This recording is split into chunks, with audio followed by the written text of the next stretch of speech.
This week on the Computer Chronicles, the best of Comdex. It's one of the biggest computer trade shows in the world. More than 200,000 attendees, more than 1 million square feet of exhibit space, over 2,000 exhibitors, more than 10,000 new product introductions. Today we'll show you the best and the coolest from Fall Comdex. All coming up next on the Computer Chronicles. Computer Chronicles is made possible in part by SoftSource Incorporated, publishers of Pro One software, educational software for young adults. Additional funding from PC Connection and Mac Connection, the catalog and online superstore with over 10,000 PC and Mac products. Award-winning service, toll-free technical support, and overnight delivery. www.pcconnection.com.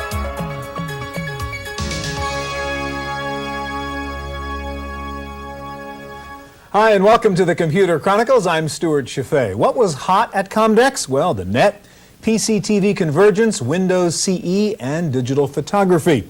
In the area of convergence, one of the coolest things I saw at Comdex was the all-in-wonder board from ATI Technologies. And David, that's your baby. It's not too often we get excited about a board, but this board with the software really does things I've never seen that you could do on your TV and on your PC before. So tell us what some of the features are of the all-in-wonder board. Well, the all-in-wonder is a combination board that has 2D graphics, 3D graphics, an intelligent TV tuner and software, as well as TV out, so you can actually watch on your television what you see on your monitor. But it's got more as well. I think the software is what we're probably interested in. Yeah, we've seen boards that let you watch TV tuner cards on your PC, but this really lets you do stuff that I've never seen before. Show us some of the features here, David. Yeah, the idea is to use your television instead of just watching it. We do it a couple of different ways. For example, when you talk about channel surfing, we can do channel surfing quite easily here just by these thumbnails. You can actually watch 9 thumbnails of different channels at the same time. With a twist. I can actually just check out what's going on with the action. Each time I click on a channel, I get full video and sound. Again, what's going on here, full video and sound. What kind of program is this one? Get the idea. And all you have to do is double click to bring up the one you like. And then you get full frame? Yes, absolutely. You can actually turn this video into wallpaper underneath. Absolutely. Just by minimizing it, it can come up as video wallpaper. Yeah. Here we have an old 50s television. Some old sports clips we're looking at there. All right, now show me what you call, I think, the Baywatch feature. Oh, the Baywatch feature, that's zoom. Here we can just kind of zoom in on the action at any time, at any place, and you can just kind of decide what you want to see. So, if I want to see this scene right here, you can't do with your own TV. You certainly can. All right, now the coolest thing on here is what you do with closed captioning. So first of all, explain the closed captioning feature, and then the ability to search those captions. Well, the closed captioning is here for you on screen or even in a separate window, and the whole idea is to be able to read what's going on TV if you don't like listening to it or if you don't want to turn it up. But also we even let the computer watch TV for you by reading the closed captioning in the background. All right, that's what I think is the cool feature here. What you can do now is actually search a TV program in the same way we're used to searching a newspaper or a magazine by words, by keywords that were uttered in the program, right? Absolutely. Show me how you do that. Here we've got a Boolean search engine that reads that closed captioning text at all times, but all you do is simply put in some keywords like ATI and stock price, or here we've got healthcare within 15 characters of legislation, or taxes always, of course. So if it catches those keywords in the script of a television program, it then does what for me? What it does is if it sees those the hot words, it automatically brings up the application and begins capturing that closed captioning transcript to a text file. So it can automatically start saving the transcript of that show onto my hard drive, the whole program, so that I really then can come back and watch a show that was important to me, even though I didn't know it at the time, right? Because the TV was being watched by the PC. Yes, and if you want, you can always schedule the program as well. For example, here, if you want to watch 60 Minutes, or you're not going to be available on Sunday evenings, just simply schedule 60 Minutes for Sunday at the right station and have it capture the entire transcript. So it really gives you VCR kind of functions here, too. It's very cool, the all-in-wonder board. Thanks, David. All right, one of the biggest stories at Comdex was the introduction of Windows CE and the plethora of new palm-top computing devices. Some of the biggest news at this year's Comdex was packaged in some of the smallest products. The handheld or palm-top computer took center stage over at Microsoft thanks to a new, slimmer version of Windows. Big and small players alike unveiled their own variations on the featherweight portables, from Casio to Compaq to NEC to LG. You had to look closely to find the differences between one vendor and another, but they all offered one thing in common, an operating system called Windows CE. Casio's Cassiopeia was a typical offering with backlit touchscreen, PC card slot, and a 20-hour battery life. The ROM-based Windows applications are condensed or pocket versions of the desktop programs, including Word, Excel, and Explorer. One other thing that's interesting about this particular new platform is there's a lot of people within MIS organizations who can't qualify for a notebook. They either don't travel a great deal or the cost is too prohibitive. At $500-600, this allows them to have an extension of the desktop. This is what you call a mobile data device. And because I could have an Ethernet card, I could have a PC card with a modem on it, it means that I could go off to roam the campus, or I could go to another site and still have my desktop data with me if I want to. The new handheld PCs are short on peripherals but long on connectivity. Most offer infrared ports for synchronizing data with desktop machines and optional modems. What it'll do when they're doing the synchronization is they'll check for a partnership. Your union actually forms a partnership with the PC. So that if you While some portables were getting smaller, others were sprouting new keyboards and cases. Apple unveiled the Newton eMate 300 designed for the classroom. The eMate will be available early this year for about $600, but only in packs of 6 or 12 units. The shock-resistant Newton is compatible with both Macintosh and Windows and is small enough to fit in a backpack. Power users had some eye-opening sights to admire this year as the 11-inch LCD gave way to larger and brighter screens for both the desktop and portable markets. Scepter Technologies announced notebook machines with 13-inch displays and desktop screens up to 15 inches diagonally. Prices start at around $2,000. Finally, Mitsubishi unveiled a welcome contribution to notebook weight reduction called the Floppico. The micro-miniature floppy drive fits inside a PC card, stores 1.4 megabytes of data, and weighs less than 2 ounces. The $150 Floppico will be available in the spring. For the Computer Chronicles, I'm Giles Bateman.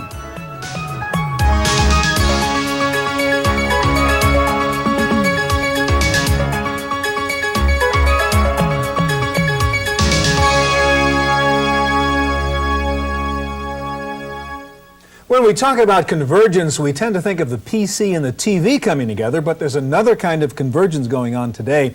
That is the merger of the Internet and the desktop. One of the best examples at Comdex was the brand new Office 97 from Microsoft. And you guys won 2 awards from Byte, Best New Application, Best of Show, which is really an honor for an upgrade in a way, but I know you've got a lot of new things in there you're going to tell me. So let's focus on the new stuff in Office 97. And one of those is, I guess you call it a new application called Outlook? That's right. We have Microsoft Outlook, which is a new program in Office 97. And what does it do? It's essentially a desktop information manager. It takes all of your personal information, including your email, your calendaring, your contact information, tasks, etc., and puts them all into one central place. So it's a kind of information manager put on top of Office? Exactly. It works with all of the information that you would So how do use I in use it? Office. Well, there's a lot of powerful things in it. For example, here in the inbox facility, I have the auto preview tool, which lets me see the first 3 lines of all of my unread messages before opening them, so I can figure out which ones I want to read in completion and which ones I could ignore. In addition, Office 97 or Outlook has the new journal tool. And journal is a pretty new concept. It's recording all of the work that I'm doing with my computer, and that includes communication tasks like email, as well as work I do with Office files. So let's say I worked on a Word document on my machine and I lost it. So it's that thing I was working on yesterday morning. What was that? Exactly. Where is it? What was it? I can go ahead and use the journal to find that document and find out exactly how long I was working on it. Okay, so besides Outlook, you've actually added some new features and capabilities to the traditional Office applications like Word, etc. What are they? Absolutely. There's a couple things that are in all the Office programs. One of them, for example, is the Office Assistant, which is a new user interface tool. It's one centralized place for all of the information that the computer has for you. And so that includes all of the online help for the 97 programs. And in addition, it actually watches the way you work and comes up with suggestions that are context sensitive. So if I go ahead and type Dear John, if I actually type Dear John, it'll go ahead and realize that I'm typing a letter and it'll come up with suggestions on how to improve that I can turn that letter. guy off if I don't want him? Absolutely, you could turn it He doesn't off talk, completely. I hope, right? There's no noise. Okay. Well, it actually makes small noises, but it's not full conversation. All right, show me tables is a big improvement, and the artwork you can do is a big improvement. Absolutely. In Word 97, creating tables couldn't be easier. I'll go ahead and show you how now in Word to create a table, you literally just go ahead and draw it. Go ahead and get rid of the assistant here for a second and show you how to draw a table now. I just create the columns and create the rows. That's a lot simpler. Go ahead and do this, yeah, I can go ahead and take this eraser tool, get rid of any of the lines I want to, and then I can go ahead and even if I want to type in some text and realign it, doing stuff like this has actually been very difficult in Word and other word processors normally. All right, show me office art real quickly. And, well, there's this Office Art tool. I'll bring up the drawing toolbar. Office Art is a shared drawing program. It's in all into Office programs, and it gives you the ability to create high-end graphics without having to go buy a separate graphics package. So I can go ahead and draw a shape, add some 3D to it, even go ahead and maybe do some more dramatic things, like change the way that the light source shines against it, as well as tilt it so that you can see it looks exactly the way I like. Last point, Dave, the key thing, you've added web capability, web interface, really HTML document creation inside Word. Just show us a little bit of that. Well, Office 97 takes advantage of all the good ideas that have come from the web and builds them into the software. So for example, you see here it says click here for more information. All Office 97 files can include hyperlinks now, which can take me to a URL. So a Word document can have a hyperlink to a website. It can, or it include, in this instance, I have a URL that takes, or excuse me, a link that takes me to an Excel spreadsheet. Yeah. And if I use that, then I can go ahead and bring up the web toolbar, which is available in all the Office programs, and I can use it to get from within my software to my search page, my start page, or even go backwards and forward through Office files. Office 97, very cool. Thanks, Dave. Thank you. All right, well, while Microsoft is busy adding net capability to its Office products, Netscape is busily adding desktop management power to its Internet products. The result, 2 new products from Netscape, codenamed Constellation and Communicator. And Alex, I guess Communicator is the big package and Constellation is one of the new features inside there. So Right. let's focus on that. What exactly is it? Well, Constellation is designed to help take the information that you use from the network and the information that you use from your desktop, make it portable so that you can get at it everywhere, and make it easier to use. Well, show me what you mean. What we've got here is called the home port, and this is kind of your workspace. So you might come in the morning with your coffee and see here the news items that have been downloaded automatically in the background according to what you care about. And so you've got some business news here, and you can see that we've got animation. Let's bring in the phone project that we're working on.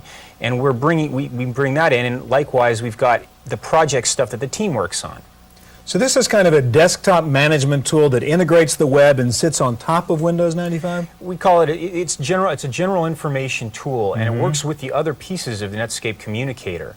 Down here, we have the info stream, and here we have tools that you frequently use, such as search tools and the phone directory. And what I can do, for example, is you can see here the Federal Express tracking info block. I click on that, and that's going to load the Federal Express site. So from my desktop, I can go right to a website without having to load a browser and do all those things in between. That's right. And this is a live site. It's like a website, but it's got some additional ability to netcast or broadcast information straight to your computer.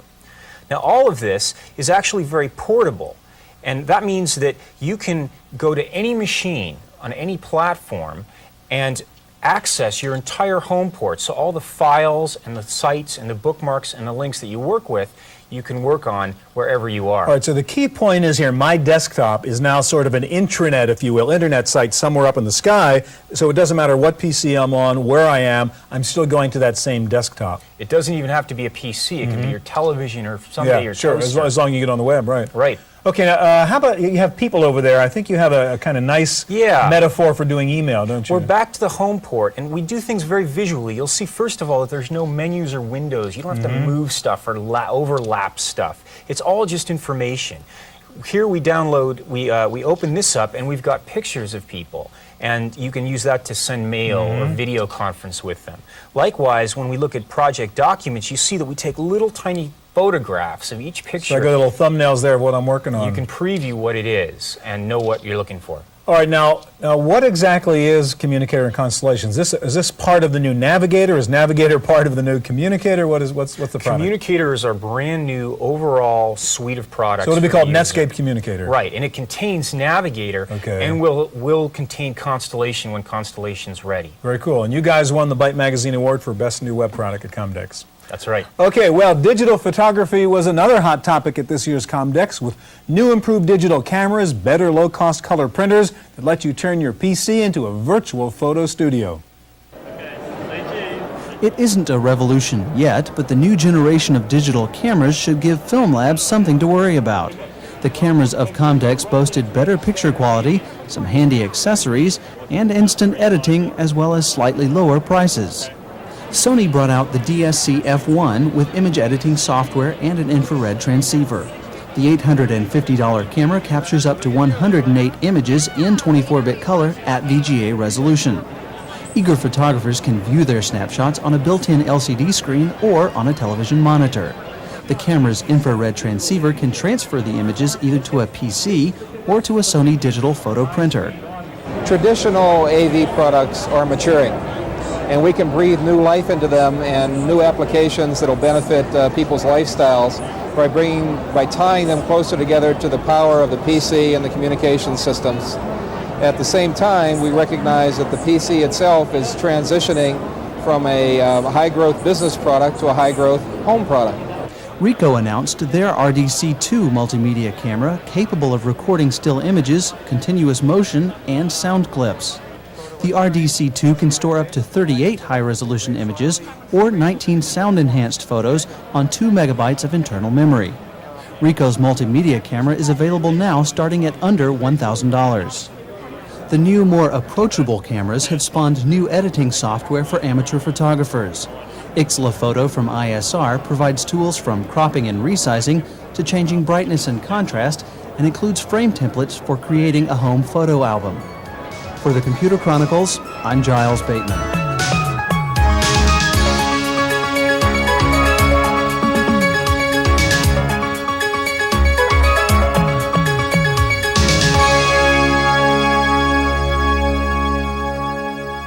Well, if the PC is becoming a useful tool for still photography, get ready for the next revolution. That's using your PC to do full-fledged video production. That gets us to Trinity from Play Inc. And you guys won the Byte Magazine Award for Best Multimedia Product at Comdex. And you're not new to the desktop video business, are you?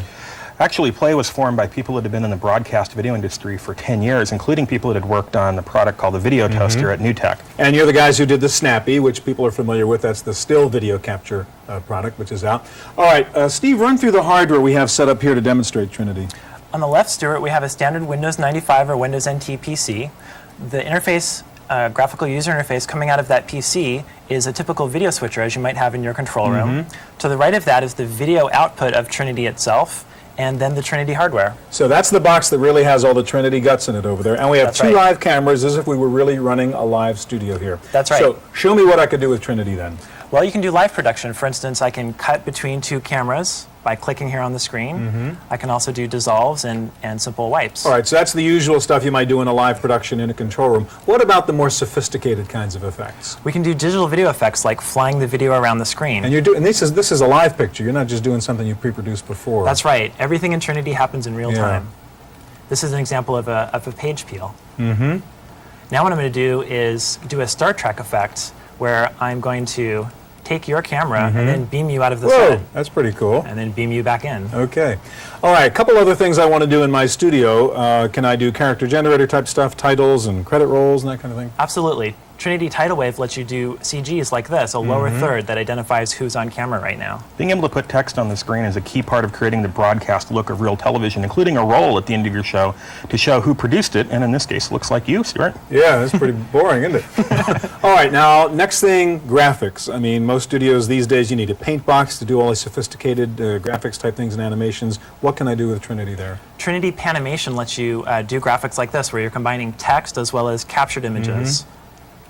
So being able to bring pictures in from the video and then retouch them in real time on the screen is a key component of creating that broadcast look again. So we've included the applications to do that. Now, all right, what about beyond the simple things like that, though? Well, for instance, this is Panimation, our paint and animation system. I've loaded in a still store, and I can do things like airbrush with a semi-transparent edge. I can also do a real-time box with a gradation on it. I can use a monochrome tool to strip the color out of the video signal. And I can also use this tool called Pantograph to copy one area of the image to another part, all in real time. All right, now finally, video production is a very competitive arena, as you know, and you have to have the absolute latest, coolest effects like you see on, NFL football and in the news and so on. Show me some of the coolest things you could do with Trinity. You bet. Here's an example of an over-the-shoulder graphic. And again, a live picture. We're combining live graphics with live video. We can also use pre-recorded video in combination with live video. Here Kiki's running out on the screen and smashing the picture away. That's a nice effect. All right, what else? Here's an example of taking a video source and then wrapping it onto a 3D object. And again, that's a live picture. So you're doing this in real time with the reflections in the water. And the graphics all being composited and the highlights happening in real time. That is really cool. Finally, this is called a synthetic set. This is where you take an actor and place him in a computer graphics generated set, so you don't have to build a physical one. And we see the reflections on the teapot, the reflections in the glass, the reflections on the table. That's right. That is really cool. A couple of key questions before we go. How much is it going to cost me to buy this thing? Trinity, to do everything you've seen here, is $10,000. Okay, and when's it going to be available? Trinity is going to be out in the first quarter of '97.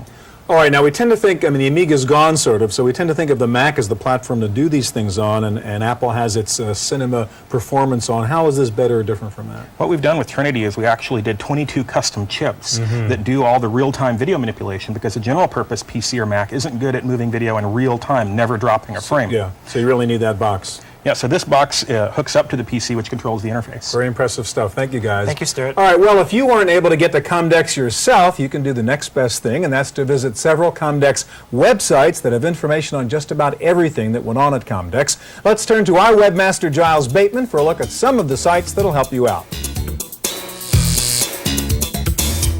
Thanks, Stuart. If you want to find out about Comdex online, the first and best place you should go is the Comdex online website. Now, here you can gain access to all materials relating to Comdex, including information about upcoming shows around the globe. Here we have Comdex Pacific Rim, Uniforum, Object World East, etc. If you want to find out information, though, about a particular Comdex, you need to go to the Show Daily online section, and what this will do is give you an overview of every day of the particular Comdex you're looking for. In this case, we're looking at the Fall '96 episode, and here we have the different days listed. We could link to each of those. We also have press releases about Comdex, as well as summaries of the keynote speeches from Andy Grove from Intel, Bill Gates from Microsoft, and Jim Barksdale from Netscape. Just to give you an idea, here is a summary hitting the highlights of Andy Grove's discussion at Comdex. Now, last but not least, if you couldn't make it to Comdex and you want to find out what it was like, go to the Comdex webcast section of the website. Here you'll find archives of chats and interviews with industry pundits, QuickTime clips, and for fun, QuickTime VR clips. What these will do is allow you to immerse yourself in Comdex space.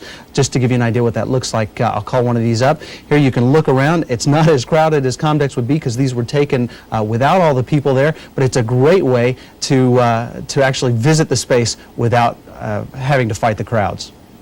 Thank you, Giles. Time now for our weekly summary of the latest internet and computer news. Here's this week's Random Access Report with Laurie Anderson. In the Random Access file this week, Intel has announced plans to release the Pentium 2 microprocessor in early May. The Pentium 2 is expected to be introduced in 233, 266, and 300 megahertz versions. Systems with Pentium 2 processors are expected to be priced initially above $3,000. Talks between AOL and CompuServe to join forces have run aground. CompuServe's parent company, H&R Block, is actively seeking to sell the online service, while AOL continues to seek to expand its subscriber base. But analysts say the two cannot come to satisfactory terms for a merger. Another online service ran into problems recently. The Microsoft network shut down its worldwide email service for 2 days for unexpected maintenance. MSN and other online services have run into trouble due to rapid expansion and the growth in the popularity of email. Last week, we reported on new domain names proposed by the Internet Society. The plan has brought criticism from Internet companies, associations, and even the European Union. The company that issues the most domain names, Network Solutions, is calling for a U.S. government agency such as the Federal Communications Commission to maintain oversight of future developments. Connectix will soon introduce an inexpensive piece of software to run PC products on the Mac. Called Virtual PC, it will allow you to run MS-DOS, Windows, Next, OpenStep, or IBM OS2 on any PowerPC running System 7.5 or later.